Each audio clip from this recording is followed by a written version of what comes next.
Hola, hola. I'm Zulean Cruz-Diaz, your Texas Rican host, and this is Una Preguntita. Each week, you and I take one big question and break it down to grow in this real and messy life we live in. From engineering to farming in Hawaii to running my own business, I have learned that life does not come with a manual, pero sí con preguntas, with questions. So, tell me, Amigui, have you ever felt like you're thriving in one area of your life but lost in another? Yeah, been there too. Each week, you and I dive into the stuff nobody really teaches us, how to lead, connect, and communicate better, y con tools that you can actually use. Grab tu cafecito, get comfy, and let's figure this out together. Esto es Una Preguntita, where curiosity and understanding lead to action. Vamos! Okay, Amigui, I am so excited for this episode because I have on a special guest. Hola. Hello, Marsha. Bienvenida. Thank you. So, Marsha, to give my Amigui listening in a little background, I'm going to tell them a little bit about you, okay? Perfect. Amigui, today's guest is the kind of person who doesn't just hear you, she sees you. Like, all the way through. And before you know it, you're in one of those conversations you didn't even know you needed. Marsha Terry is a mindset coach and healthcare leader who helps people get unstuck physically, mentally, emotionally. Whether she's managing a clinic or walking somebody through a reset, her superpower is creating space for clarity. One of the things I love most about Marsha is that she makes growth feel doable. I'm going to say that again. She makes growth feel doable.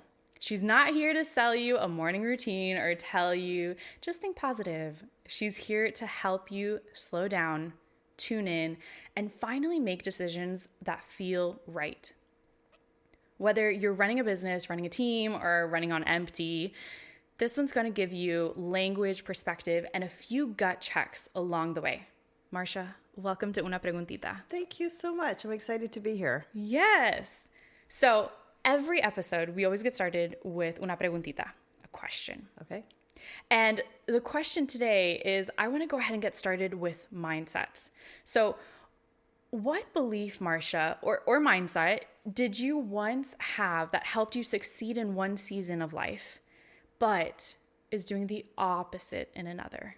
So that is a great question, and thank you for inviting me to be here with you today. So the mindset that I had was good girls are quiet girls. And that came from me growing up in a conservative Pentecostal environment where I prioritized silence, obedience. You know, you kind of follow the rules because there's a lot of them. But what that helped me to do is, get through nursing school. Even though I was inquisitive about certain things, it helped me to transition moving here to the United States. You just follow the rules. And when you're moving here to the United States, for example, that's an important thing to do. So, but I quickly realized later on in life, in my adulthood, that good girls are not always quiet girls. Right? And so even though it served me for a very long time, I realized that I was missing out on a lot of things because I was staying quiet and staying silent and not sharing my voice. So what made you do a check-in? Like, what made you realize that worked for a certain season, but it's not working for right now? Yeah, I think that, I would see my friends around me or see people around me having experiences in life, and I felt like I was missing out. And I felt like I was missing out because I wasn't participating in the conversation. And so even though I felt like, okay, well, I got to be a good girl, I got to stay still, I got to stay quiet, I was missing out on so many opportunities. So that really had to shift for me. And I literally said one day, enough. I'm not going to be quiet anymore. So what'd you see from that? What was the shift? Was it a conversation where like, I'm gonna step in here, I'm gonna give my voice? It was that, and it was just me making a decision. One of my mentors used to tell me, Marsha, you got to get mad. And I didn't understand that at the time, but it's an acronym. It means make a decision. And so I literally drew a line in the sand and I said, I'm going to step outside my comfort zone and engage with people, even though I was uncomfortable doing it at the beginning. But it didn't change the fact that I was a good girl or not a good girl. It had nothing to do with that. It was a matter of me really recognizing my voice and starting to use it in a positive way. That's so interesting how I think what happens sometimes is that we put two concepts together that don't necessarily relate to each other, right? So you had put the good girl and quiet together in one bubble. Right. And as you said enough, you started breaking those two apart. Most definitely. Yeah. Yeah. That's so cool. Yeah. So Marsha, how do you do check-ins with yourself? That was one example, right? At the very beginning where you realized something helped you for a season and then you had to transition to a different mindset. How do you continue to do check-ins to see if there's other things that are coming up that you're still practicing that don't make sense for you anymore? Great question. And it really is all about identity. So one of the questions I ask myself is, am I really identifying with this? Is this really who I am? Is this who I embody? Are these the things that I want? And it is coming from my gut. So if I'm feeling like, you know what, this is out of alignment with me, then that's okay. If I feel like I really want to lean into that thing, and I realize that this is who I want to be, then I lean in and I go full force. And so for me, that's the quick check-in. It's like asking myself that identity question. Is this who I am? Is this how I want to identify? Am I showing up the way that I truly want to be seen? As opposed to the expectation. Because for the longest time in my life, it was all about expectation. You know, going back to the good girls or quiet girls, there were so many expectations in that environment that I grew up in. And it was really hard to break free because my family is there. I have a lot of friends there, community, still do, some of my closest friends. But I had to really make decisions for me and myself, as opposed to making decisions based on what I thought other people thought I should do. I once heard that we make decisions based on what we think other people are perceiving of ourselves versus make a decision for us. I think it's really important to lean into understanding why you're making the decision. Like, is it truly based on your values, your belief systems, what you believe to be true about yourself and the world around you? Or are you making that decision based on what you think other people believe? And are you showing up the way other people think you should? There's so much weight, I think, that comes with showing up the way other people think you should. There were so many things that I didn't do. I mean, I didn't wear makeup. I didn't wear jewelry. I never cut my hair. I didn't wear pants. That was based on what other people thought I should do. And there was so much that I missed out on because of those, you know, they might not seem big, but there are certain pop culture things that I have no clue about. You know, we didn't watch TV, so there are certain things that people might talk about on TV that I have no idea what you're talking about. And for the longest time, I felt insecure about that. But I just now say, well, I don't know what you're talking about.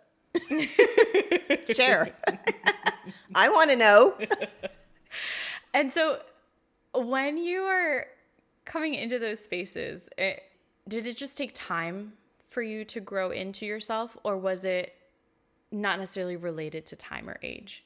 Oh, most definitely it took time. I was, you know, originally very shy and introverted. Most people who know me now don't see that version of me. They're my friends that I have that know me then, and they are trying to reconcile, like, who is this girl that's showing up now? Because that is not who I was. So it did take time. It took a lot of money. I'm not going to lie. I invested a lot in my personal growth and development with coaches, books, programs, all kinds of things. So with that and just, you know, maturity in age, experiences, you just learn how to let go of the things that are not becoming to you. Yeah. It's really interesting. I started my company, Z Conecta, thinking I was planning ahead for my future self, like my family, my income in the future, and also being able to decide how I maneuver my time versus somebody else maneuvering my Sure. time. And as I've evolved in this business, I've found that the more I get into it, the more I'm realizing I'm actually doing it for myself. Like it is actually an outcome of growing into myself and coming into certain topics that I never really had questioned before. Yeah. I used to do things where I thought they were supposed to be done a certain way. When I'm like, now it doesn't work for me. So there's no point in trying to work from 9 to 5 when that doesn't work for me. Right. I might as well just wake up at 5 and then be done with the day by maybe 10. Right. And so I think you're right. I think it does take some time in order to grow into yourself, whether that's how you show up into spaces or how you show up internally. Yeah. And I think, thank you for sharing that. The world, we're so inundated with how we should be. I mean, if you're on social media, which could be really draining, it's like how you should be, how you should present. But I think it takes time, which most people, we live in this, very convenient society that we want things like right now. But it takes time to learn who you are. The 20-year-old version of me is not the 50-year-old version of me. I don't even look like the same person. The transformation has been that drastic. Yeah. Wow. But it's exciting. I love it. Yeah. Do you ever look back at pictures or things you wrote back in the past and being like, wow, like, and really realize the growth you've made? All the time. Sometimes true transparency. I look back and I'm like, girl, you were crazy. You had a lot of stuff going on, but it's a part of the growth and I don't have shame in it. Like, you've had experiences, whether it was with guys or work or whatever it might be, personal relationships, you grow from them. And I believe that even in the situation, you might not know what the lesson is, but there's always going to be a lesson.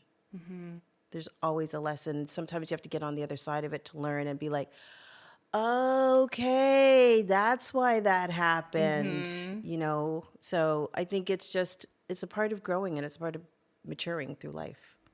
And how have you grown into your identity? Or actually, let's take a step back. How do you define identity? Identity to me is just owning who you are. I know we use the word authentically every other day, very often, but it's truly being authentic in who you are and not having shame in who you are. I think sometimes people have shame associated with who they are. And I had shame. I did not tell people when I moved to the United States that I came from a Pentecostal church because I felt there was some shame associated with that. But there is none. It is just an environment. And it's a great environment. It's where my core values come from. And so there's no shame in that. But I think part of that environment did inflict a lot of shame on me. So it's this catch-22 sometimes that I live in my mind. And so I'm not saying constantly I'm battling the voices in my head, but you do have conversations. And I think that's normal. Amigui, I want to take a quick pause because in case you're listening to this conversation and you're thinking of somebody comes to your mind, I want you to be generous and I want you to share this episode with that person that is currently going through and looking for their identity or coming at a stage where they're reframing the way they're looking at the world or their life, because these are the kinds of conversations that we need to be having either between us, our friends, or learning from others that have gone through it and that are continuing to go through it. So Marsha, thank you for being vulnerable and opening it up. Of course.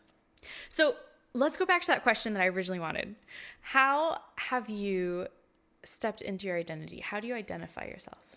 So again, I'm a Black woman. I'm very proud of who I am. I have Jamaican heritage. I use my voice to empower other women, particularly people in general, and I'm very proud of how I show up. So sometimes I walk into a room and I feel like I command the room. I'm confident in that. It took me a while to get here, but this is who I am. And it's either you're going to like me, and if you don't like me, that's completely okay. I'm very okay with it. I don't think most people don't like me, but it's okay if you don't. I'm not everybody's cup of tea. And how did you ever feel uncomfortable with that if somebody didn't like you? Oh my God, of course. Yeah. Yes, because, a part of the upbringing was this desire to please. And so even being married, my husband and I have been married for 20 some odd years, 23, I think. I always had this mindset of wanting to please him. And sometimes to my own detriment, that I would, quote unquote, suffer in silence to make sure his needs were being met. Right. And I had to get to a point, actually took a page out of his playbook. He would come home from work and, go to the room, and he'd eat dinner in the room and just watch TV. And I'm like, how come you can do that? How come you get to have your me time after work? What am I doing wrong? And so I started to create my own me time for me when I got home from work. It's like, don't talk to me. I'm not cooking. I'm not doing anything. I need some time to decompress from my work day before I would start doing the things I need to do. Yeah, I definitely understand the people pleaser. I like to say I'm a recovering people pleaser. And it's really interesting. The more I dove into it, the more I was realizing exactly what you just said, Marsha, where you almost put yourself, like, you can take on the heavy load so that somebody else doesn't have to do that. Or at least that was my mindset that I'm trying to work through so I don't continue to do that, so that the other person doesn't feel affected. Like, the other person's feelings and the way they manage things is not my responsibility. It's 100%. 100%. And I had to go through that in so many different ways because I recognize my own value and my own worth. And I think when you don't know what that is, then you fall into that trap of pleasing other people. But then the shift occurs, and whether it is listening to a book or a podcast like yours, or investing in yourself through some kind of personal development, you're able to, I'm going to say, see the light and see your value and your worth in your own journey. And so as people are making that shift and seeing their value in themselves, what are some small moves or a small move that help change the way you yourself operate and see yourself? So I'm going to share a short story. I remember it was 8 years ago. I felt like, okay, I got something inside of me that I feel like people need to know, right? And so I decided to go on Facebook Live with fear and trepidation in my heart, okay? Set up my tripod, had my phone, and I would put sticky notes on my phone to make sure that I was not going to miss anything. And the first day I did it, I was literally petrified because who's going to watch? Are they really interested in what I have to say? And all of those negative thoughts, if you will. You have guts. You did it live. But when I did my first podcast recording by myself in my room by myself, I was like, oh, you can cut that. Oh, we can do this. You did it live. But I challenged myself because that's where you grow. You have to get outside your comfort zone. And for me to do that was getting outside my comfort zone, being extremely vulnerable, transparent, and open. Now, it is nothing but a thing for me to flip the camera around and just start talking about whatever, because I realize that whatever I have to say, whether it's for one person or 10 people or 100 people, the message is still the same. And so I think the pivot comes in back in knowing, like, your voice matters, your story matters, what you have to share, somebody needs to hear it. And I think you started the story really on an important note. You said you did it scared. I did. I do it scared every single time. And the more we practice something that we're scared of, the more we gain confidence in ourselves, because we've done it in the past. It was scary, but you knew you could do it. Yeah. And, I'm sure we've all heard the analogy about confidence being like a muscle, right? You don't start off in the gym lifting 50 pounds of weight to do bicep curls. You might start off at 5. But if you do it consistently every day, you're going to build the muscles, right? And so confidence, I believe, works in that same fashion. I went live on Facebook every single Tuesday for 3 years. 3 years. 3 years I did it. I did not miss whether I traveled. I was that committed to the process. And I think it really helped me to grow internally, share my message, learn some things about who I am, about what my audience wanted to hear. It was fun though. Yeah. Ended up being fun. Yeah. So let's go back. So what's one small move? My Amigui listening in usually likes a bulleted list, like 1, 2, 3. Is there one small move that they can do in order to shift, to pivot? So I believe that small hinges move really big doors. So if you are consistent in your efforts, it doesn't matter what it is. Consistency is, it's cliche, but it is key. Staying consistent in your work, in what you're doing, in how you present yourself, whatever it might be, your process, that to me is the key to your success. Because once you decide, I heard, there's different teachings out there on how long it takes to build a habit. Some people say 21 days. I actually read a book that said it's actually 2 days. 2 days. 2 days. Why?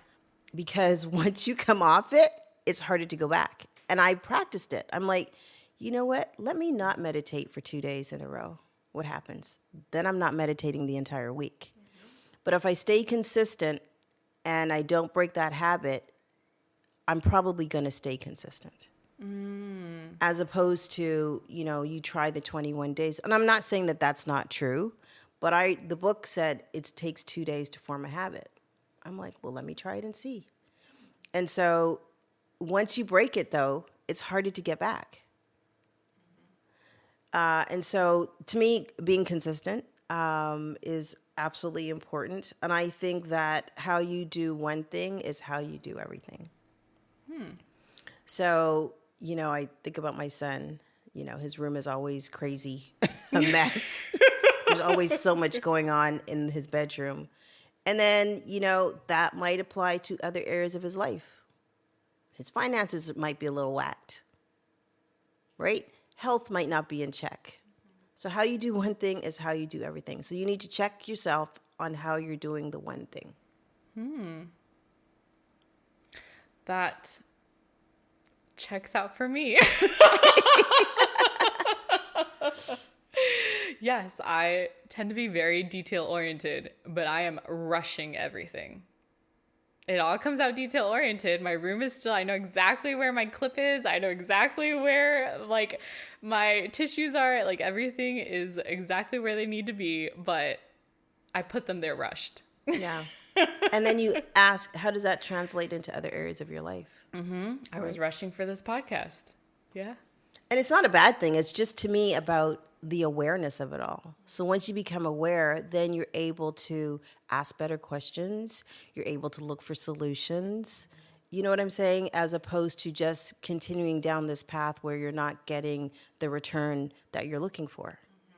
So, stay consistent. How you recognize how you do one thing is how you do everything. And that level of awareness, I think, really helps people make changes, pivot, or small tips, if you will, to implement in your life. Yeah. Marsha, I have loved talking with you. And in case my Amigui listening in right now wants to get to know you more or wants to continue to follow you, what's going on? What's coming up for you? So there's a couple things, and thanks for asking. Through my journey in life, if you will, and I guess my life's work, I've developed what I believe is a framework that I think is a game changer, and it's called the self-care framework. CARE is an acronym, and I'll be real brief, but the C in it stands for core, so that's why I talked a lot about identity, because it's really important in forming the basis of your self-care. The second part, A, stands for adore, so how do I pour into myself? Restore, R is for restore, so where do I need healing? Mentally, emotionally, psychologically, physically. And then explore is now what becomes possible. And I believe this framework has been a game changer for me personally and for other people that I've coached. or even done speaking engagements with in how they really see themselves. So if you want to learn more about that, I have a podcast. It is called The Trials of Life Podcast by Marsha Terry. I can share the link with you and you can check it out. Thank you. And can you repeat the acronym one more time? Sure. It's CARE. So it's the self-care framework. CARE, the C stands for core, A stands for adore, R stands for restore, and E stands for explore. Perfect. Thank you. Thank you. Yes, I want to make sure my Amigui gets it. I usually tell them what I'm going to tell them. I tell them, and then I tell them what I told them. Of course. So thank you for being part of that. No problem.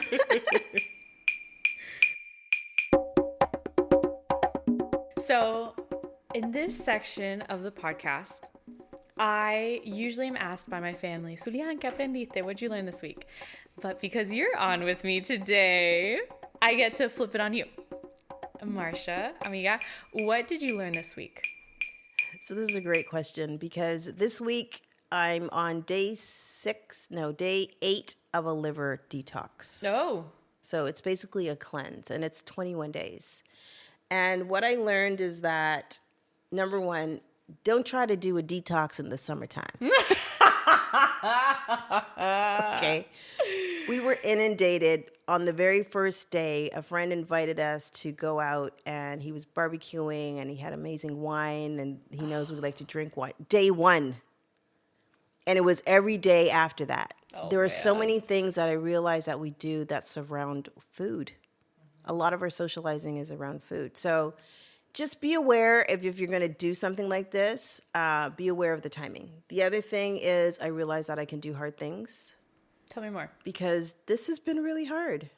There's no alcohol, there's no carbs, there's no bread. There's so many things that we're not eating, but the result has been amazing. There's no caffeine. It's pretty hardcore. But I think that when you commit, and it helps to have a partner, my husband and I are doing it together.